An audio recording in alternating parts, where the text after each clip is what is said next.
بسم الله الرحمن الرحيم الحمد لله والصلاة والسلام على رسول الله أما بعد رب اشرح لي صدري ويسر لي أمري واحلل عقدة من لساني يفقه قولي السلام عليكم ورحمة الله وبركاته hurmatli ustozlar va qarindoshlar Hammalarga Allohning rahmati, salomi, barakati bo'lsin. Alloh subhanahu va taolo har biringlarni dunyoning har qaysi joylarida xotirjam salomat qilsin. Har vaqt Alloh subhanahu va taolo har birimizni Alloh o'zi yaxshi ko'radigan, rozi bo'ladigan amallarni qilishga muyassar qilsin. Amin. Bugungi tafsir darsimiz Baqara surasi 182-oyatdan 187-oyatgacha. أعوذ بالله من الشيطان الرجيم بسم الله الرحمن الرحيم فمن خاف من موص جنفا أو إثما فأصلح بينهم فلا إثم عليه إن الله غفور رحيم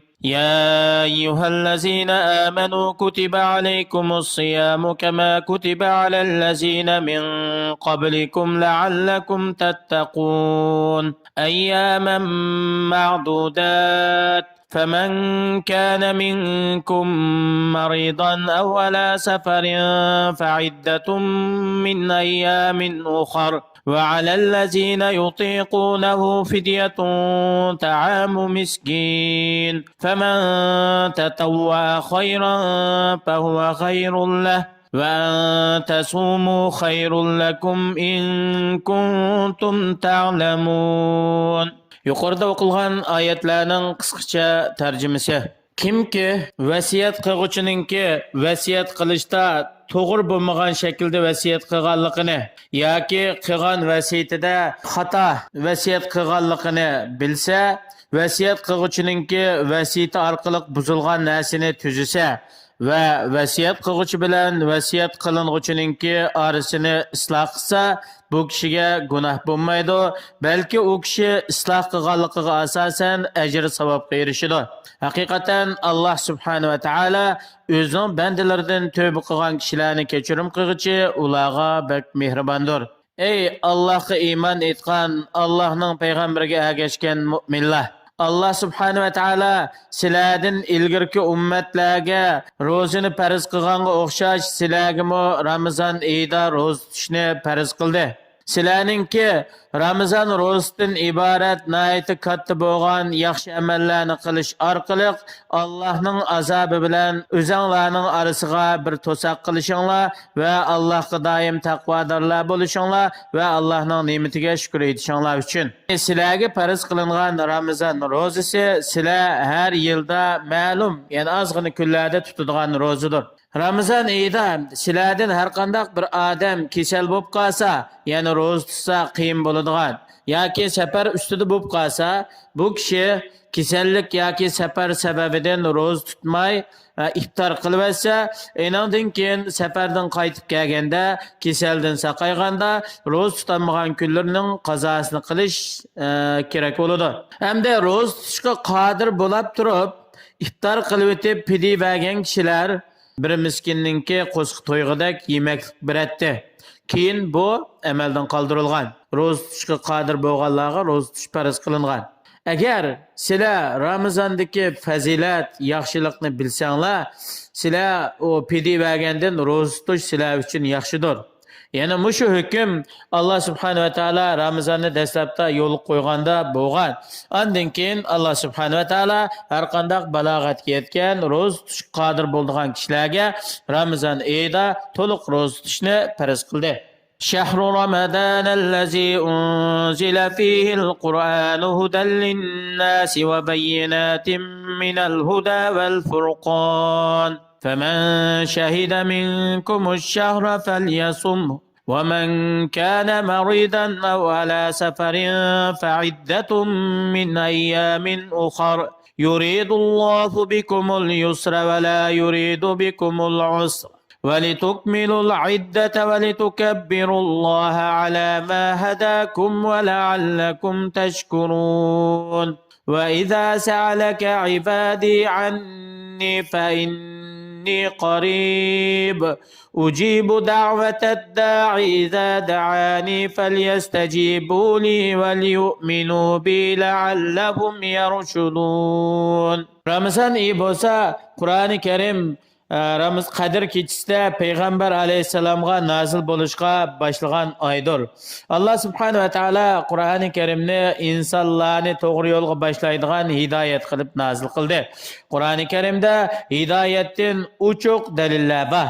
Haq bilan nohaqni ayiradigan bu Furqon. Kimki Ramazon oyida hozir bo'lsa, safar qilmay muqim o'zining yurtida turgan bo'lsa, teni salomat, sog'lom bo'lsa, bu odamga ro'za tutish farz bo'ladi.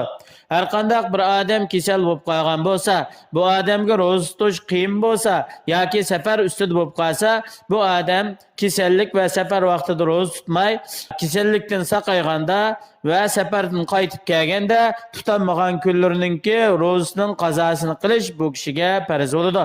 Alloh subhanahu va taolo sizlarga bu Ramazon ro'zasini va kasal vaqtda tutanmay keyin qazosini qilib olishdan iborat bo'lgan bu ahkamlarni yo'l qo'yganda sizlarga osonchilikni iroda qildi. Sizlarning oson yo'lda minishinglarni iroda qildi, qiyinchiliklarni iroda qilmadi. Ramazonning ro'zasining hammasini mukammal sonini to'liqlab tutinglar. Ramazon oyi oxirlashgandan keyin hayit kunisi, ya'ni Ramazonning oxirgi kuni iftordan keyin, ya'ni kun o'tgandan boshlab Alloh subhanahu va taolaning sizlarni Ramazon oyida ro'za tutishga muvaffaq qilganligi, bu oyda mukammal to'liq ro'za tutishga yordam berganligi va sizlarni Alloh subhanahu va taolo o'zi rozi bo'ladigan mushu dinga hidoyat qilganligi uchun Allohga shukr aytishinglar uchun Ramazon oyi tugagan vaqtida Allohni kattalab takbir aytinglar. Ey Allah'ın peygamberi, mening bandalarim, yani senden men to'g'rida mening ularga yaqinliqim, duosini ijobat qilishim to'g'risida so'rab qolsa, aytqinki men ularga nihoyat yaqin, ularning barliq ahvollarini bilib turman, qilgan duolarini anglab turman. Arlıqda hech qanday bir vositaga ehtiyoj bo'lmaydi. Men bandalarimning oshkor yoshirin qilgan duosini bevosita anglayman. Ve şundaqla ular ovozini ko'tarib vaqirashim ehtiyojli emas. Men hammani anglab turman. Chaqirg'uchi, duo qilg'uchi mendan bir narsa talab qilgan vaqtida men uningki duosini ijobat qilaman. Ya'ni duoni ixlos bilan qilsa, mening buyruqlarimga bo'ysunsa, iymonda mustahkam tursa, men ularning duosini ijobat qilaman. Iymonda mustahkam turish, mening buyruqlarimga bo'ysunish bo'lsa, mening duoni ijobat qilishim uchun bo'lgan eng manfaatli ishlar. Allah subhanahu wa taala sizlarningki diniy va dunyoviy ishlaringlarda shuning bilan to'g'ri yo'l topishinglarni xohlaydi. Yuqorqi oyatdan ilinadigan foydalar Ramazon oyininki fazilati, ortiqchiligi Allah subhanahu wa taala bu oyni ro'za tutgan oy qildi. Bu oyda Qur'oni Karimni nozil qildi. Bu Qur'on oyi deb ataladi. Chunki payg'ambarimiz sallallohu alayhi va sallam Ramazon oyida boshqa oylardagidan bakroq ibodatga tirishchanlik qildi va Jibril alayhisalom bilan birga Qur'oni Karimni dars qildi. Ikkinchisi, islom shariati, islom dinininki asosiy va shaxsiy masalalarininki hammasi osonlik, qiyinchilikni ko'tarishning ustiga qurilgan. Allah subhanahu va taolo bizga dinda hech qanday bir qiyinchilikni qilmadi. Yani bir foydasi oyatninki Allah subhanahu va taoloninki bandalarga intayin yaqin ekanligi, ularni har tarafdan qo'rshab turganligi, Allah subhanahu va taoloning bandalarining ahvolini mukammal to'liq biladiganligi. Shuning uchun Allah subhanahu va taolo har qanday bir odamning duo tilaklarini mayli oshkor qilsin, yoshirin qilsin, anglag'ichidir va ularninki so'ragan tilaklariga ijobat qilg'ichidir. Allah subhanahu va taolo hammalarni her daim to'g'ri yo'lda mustahkam qilsin. Vassalamu alaykum va rahmatullohi va barakatuh.